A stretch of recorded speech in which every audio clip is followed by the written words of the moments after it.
What's up, guys? Welcome back to the channel. Boozer here. Thanks for stopping by. We got a lot of stuff going on in game right now, but in this video, we're just going to be covering the Fusion schedule. Now, it was released pretty late, so you guys probably haven't seen too many videos on it yet, but we'll talk about it here in this video to help you guys out. Quickly, I want to touch upon some of the events that are going on in the game right now. We do have the Fusion ongoing right now, and we do have this Creed Coalition event. Now, I'm not going to mention this real quick. We had this type of coalition event happen, I believe, last year, featuring the Tholen champion. And it was universally kind of panned because it was just too difficult. A lot of it is basically doing your own thing, and then we all build collectively towards a goal. Looks like the goal will be 100 of these relic materials and a mythical book. Now, the big thing about these rewards is a lot of them will come from basically these coins or these points in your own quest. So if you go to the quest, look at how difficult some of these quests are. Previously, for Tholen, I believe there was get his 5-star blessing, which was absolutely absurd. So getting his 5-star blessing for the legendary champion required you to basically finish the entire Titan event that was associated with Tholen. So you can kind of see here, this case with Cassandra, there is no 5-star requirement. So they did take our feedback to heart and they reduced the difficulty of these quests. Just something I noticed. We're not going to talk too much about it here, and we'll be working on this for the next month or so. Let's jump into this fusion here that's going on. We do have the Gear Hunters event. Sorry, I will call this Dungeon Divers once in a while because we've been calling it Dungeon Divers for 5 years. And then this Gear Hunters name change is a little bit of a curveball. We do have the training event coming in 18 hours. And right now we have the Dragon Tournament loading up. I don't know what's wrong with this. I haven't done a single Dragon run yet, waiting for this visual to stop or any kind of confirmation. They're having some issues in the game right now, so there's probably just too much stuff going on. And then we do have Champion Chase happening in 18 hours. Let's quickly talk about the structure of the fusion here. We got the fusion, we got Cassandra. This is going to be a hybrid fusion, which means you have to collect the fragments to build up the epics. And each epic you have to level up to 40 and then 50 and then fully ascend them and then fuse them all into Cassandra. So Cassandra here, it's going to cost you a couple million silver to fuse her. So make sure you guys have that couple million silver. You cannot hold Cassandra for the future. You have to fuse her in this timeline, which is 2 weeks and 2 days. Let's jump into Cassandra the champion. She looks pretty cool. Actually, I thought she was very plain looking, but I actually kind of like it now. And they did a really good job with just the visual details of her. I think her face, a part where Playdom doesn't do very well. I think they did pretty well on her. I love this new background, this Argonite background here. She is the first Argonite champion, and that does weigh a little bit significantly on her overall value. Obviously, you want to start building out your Argonite faction so that you can go into the faction wars once it opens with something that is decent. You don't want to just build out garbage and then start making a team with garbage and then trying to go through faction wars. So Cassandra's value does increase there. But on the flip side of that, because you have a brand new faction, you have no accessories for this faction. So if you're a casual player that doesn't actively play this game, it's going to take you a long time to get the necessary accessories to get the full potential out of your brand new Argonites. So that's just something else to keep in mind as well. Luckily, we do have the brand new event dungeon open in game, and I definitely recommend putting energy into the event dungeon over Spider if possible. But if you're more progressed in the game than Spider, you probably have a faster, more efficient, higher level farming, so it might be easier to get accessories that way. But Chronophage is a pretty good set to get some accessories on, so definitely look towards the event dungeon to farm accessories for your new Cassandra. Quickly, her kit here, she got a triple hit, potentially 6 hitter on her A1, turn meter pushback, turn meter increase on herself. The veil condition is very nice, although her kit does not put veil on herself. That's a big negative against her. So either you have to build her with accuracy to get the benefits from her abilities, or you have to bring somebody with veil. For A2 here, single target ability. Before she attacks, she places decreased defense with HP burn for 3 turns, which is really nice. And if the hit takes off more than 50% of the target's max HP, you're going to place a stun on everybody else. And then if she's under veil, then you don't need accuracy. So like I said, if you can bring veil, that's amazing. If not, you have to put accuracy on her. For A3, very cool ability here. 4-turn cooldown, places after cleansing herself, she heals herself by 50% and then turn meter boosting by 50%. She places increased attack, shatter, and increased speed on herself. 3 buffs on a 4-turn cooldown with the passive effect that her HP cannot drop below 1 HP if she has these three buffs on. It's a really, really powerful ability, but honestly, it doesn't make her invincible because you want to build her fast, and if she's fast, she's going to outrun her buffs. So unless you have a way to extend these buffs or have other champions that can apply these buffs, it's not going to be up that often. Shatter is also a buff that doesn't really show up that often, so it's not that easy to keep these buffs on her all the time. So don't think about a unkillable Cassandra unless you run her maybe like in like impulse sets and stuff like that to get uptime on this. This is a 4-turn cooldown though, so not the easiest to get back around. Her passive is pretty interesting as well. She got the standard assassin's passive here. It just gives you a little bit of a damage boost once you cross this 25% threshold. And then her Sparta passive here, she does increase her attack by 50% of the target's defense. This happens once, it doesn't stack, guys. And then her defense, it increases by 50% of the attacker's attack once she gets hit. Again, does not stack. Her battle, speed in all battles aura here, which is very nice, very flexible aura. She's a good champion, potentially great champion. Obviously, her kit just came out, playtesting just came out. Over time, there's going to be new ways to use her. You guys can check out my showcase on her. On first playtest, she seems very, very reasonable. And of course, look out for more content on her in the future. All right, sorry guys, bear with me here. There's a lot to cover and I want to cover it in this video here so you guys have all the information. I want to talk quickly about this new epic champion that's going to be used to fuse Cassandra. He is from the Lizardman faction here. Galapo, I guess it's short for Galapagos, the Recluse. All right, base stats, nothing too impressive here. Let's check out the kit real quick. We noticed that it's not a Void Affinity champion, which means there's a higher chance that you might pull this champion and then basically save yourself 4 events. So that's going to be really, really nice if you get that going. Let's check out this champion here real quick. A1, attack all enemy, heals this champion by 5% of their max HP. Not the best. It's a little bit of a heal himself. Random books for damage. I can't see this guy being a damage dealer. Yep, he's not a damage dealer. So it's just eating up 4 books for no reason. Is A2 here. 5-turn cooldown, books down to 3 turns, heals all allies by 15% of this champion's max HP, then fills the turn meter of all allies by 15%, also places increased resistance on all your allies. Now it's on a 3-turn cooldown, which is very reasonable, a 15% heal on this champion's max HP. He doesn't necessarily have very high max HP, so you're not going to get a huge heal out of it, but it does come with a heal and a turn meter boost and an increased resistance on a 3-turn. It's not too bad for a team-wide support ability. And then lastly, his A3 is probably his best ability here. A 4-turn cooldown revives an ally with pretty high HP and 50% turn meter, places unkillable buff and reflect damage on that champion for 2 turns. Now, if you're slogging through faction wars, getting a revive is really, really good. Obviously, the only real champion that's kind of comparable to him would be somebody like Broadmaw, who also brings a single target revive similar to this. And Broadmaw is a free champion. His passive here also heals this champion by 25% of their max HP whenever an ally dies. He gets the heal from that. Heals all allies by 50% of this champion's max HP when this champion dies. So a little bit of extra healing there and a little bit of a revive. Again, he is comparable to the free, permanent fusion here. The Broadmaw, he has the 2 ally revive here with no turn meter and block damage. So the block damage is kind of necessary because, they don't have turn meter, right? So they need a chance to get a turn, and then the HP is actually quite low. But then you do get 2 revives out of Broadmaw here. Broadmaw's A2, also a little bit similar. You get the 15% turn meter boost. You don't get the team-wide heal, and you don't get the team-wide increased resistance. You do get the team-wide increased speed. So it's kind of similar that way. And then this ability, it's a chance to freeze versus the AoE attack from Galapo. And the self-heal. So the AoE attack on the A1 could be a little bit more interesting because you could put him in a stun set potentially. So Galapo, I don't think is a terrible champion if you can't complete the fusion.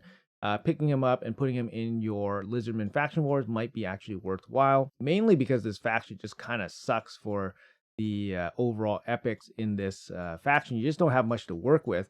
Obviously, Venom Mage is insane as an epic. There's some good epics here, like Aox, Scathix. They're really good in other areas, probably, not necessarily just faction wars. But if you're short in this faction, then Galapo could be helpful for you guys there. All right, guys, now let's talk about the fusion calendar. So first things first, there are a total of 450 available fragments. So that means we need 400 of those fragments to complete 4 of the epics, which means we have 50 up in the air as flexibility. All right, guys, so that's something to keep in mind. On day 1, we have the Dragon Tournament starting alongside a Dungeon Diver. That's kind of cool. That's great.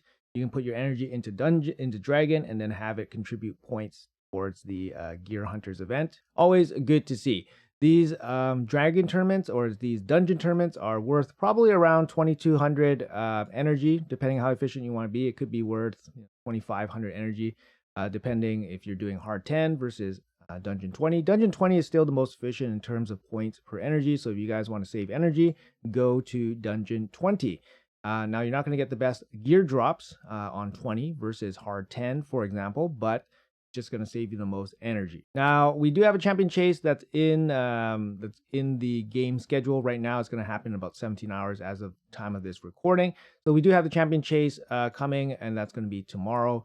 It should be a 2x boosted event for 2x Sacreds. I'm pretty sure it's 2x Sacreds. Sacred's not the best use case for champion chase, so I would definitely say avoid using Sacreds for your champion chase, just because we're going to need those Sacreds for other events down the line. So I would highly recommend using mystery shards, ancient shards, these smaller shards on the champion chase if possible. If you have things like fragments, it's a good time to pull them to try to get points for that. Unfortunately, the champion chase is very early actually in this fusion schedule, which means you won't have too many of the epics ready to fuse. Now, if you have some of them ready to fuse, definitely fuse them here to get some additional points for your epics. It looks like you're able to squeeze maybe one of the epics if you kind of rush through some of this, like the champion training here, or maybe the gear enhancement event. You can maybe get one of the epics and then fuse them towards the champion chase for some additional points. That might be a viable strategy just to get some extra points for that. Another slight miss is that Ezio's chase won't land in this champion chase, so that's another miss. We'll have to save Ezio for another future event. So far, this champion chase not looking too hot to participate in. Let's see what the rest of the schedule looks like. So we got the standard classic arena stuff here. Obviously, these are very easy. Just make sure you do your regular battles every day. Champion training alongside Dragon. Generally a pretty good setup. So that gives you the opportunity to triple dip into Dragon, Gear Hunters, and training. There's lots of champions that can do a lot of work for Dragon, assuming that you have some decent gear. If you can't solo, you can always run like dual or triple, throwing in some food, doing your Dragon Tournament at the same time, using your energy to build up food at the same time as farming gear. That's the best, guys. Looking at 3 gear enhancement events here. These guys, 15 to 20 million each. Seems to be the going rate. Hopefully you guys have been stocking up silver since we don't have to pay gear cost removals anymore. You guys should have plenty of silver. And pretty standard stuff. We got the 3 Gear Hunters events here as well.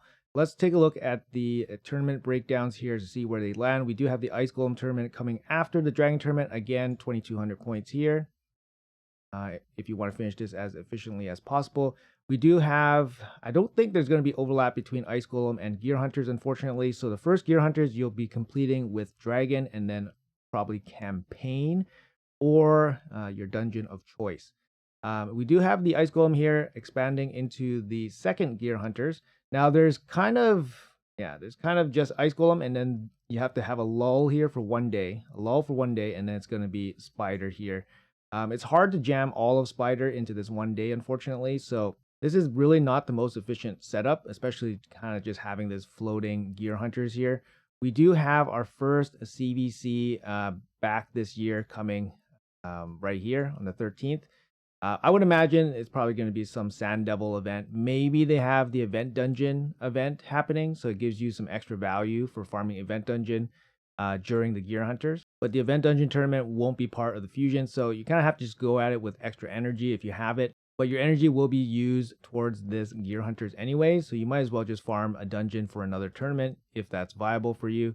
Each one of these Gear Hunter events is worth, or will cost you, not worth, but about 5,500 energy in total. So if you just have one dungeon tournament landing in the Gear Hunters event, you have to basically spend an extra 3,000-ish energy somewhere else or on that same dungeon. So you're going to overkill that one dungeon by 3,000 energy. That's kind of how it's not so efficient when you only have one dungeon tournament overlapping one Gear Hunters. It's always best to have 2 dungeons overlapping one Gear Hunters, but those are more like perfect kind of schedules. After that, we do have training alongside Spider at the tail end here. Spider, there's some solo options, so you can kind of double dip a little bit there.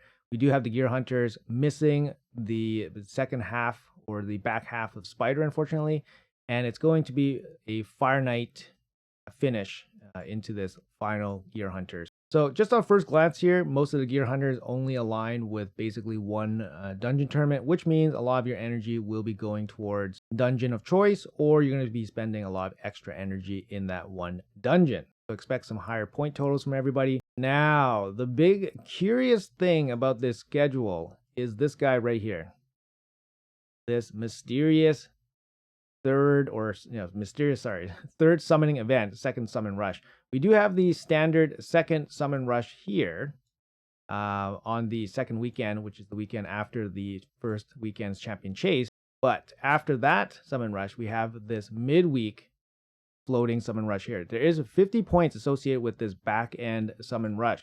Now, that's a good thing because if you missed an event, this summon rush gives you an opportunity to get, basically an extra event's worth of fragment. But the bad thing is it's a third summoning event. So how is the best way to, kind of utilize this to our advantage? So we know that this back end summon rush is worth 2 summon events. So what you could do is potentially skip 2 of the summon events and then just complete this 1 summon event. That's going to give you the necessary 400 points to complete the 4 epics and then get your Cassandra fusion done. It will mean that you do not complete in its entirety this champion chase, and it means that you do not complete this summon rush on the second week, and then mainly just focus on this guy.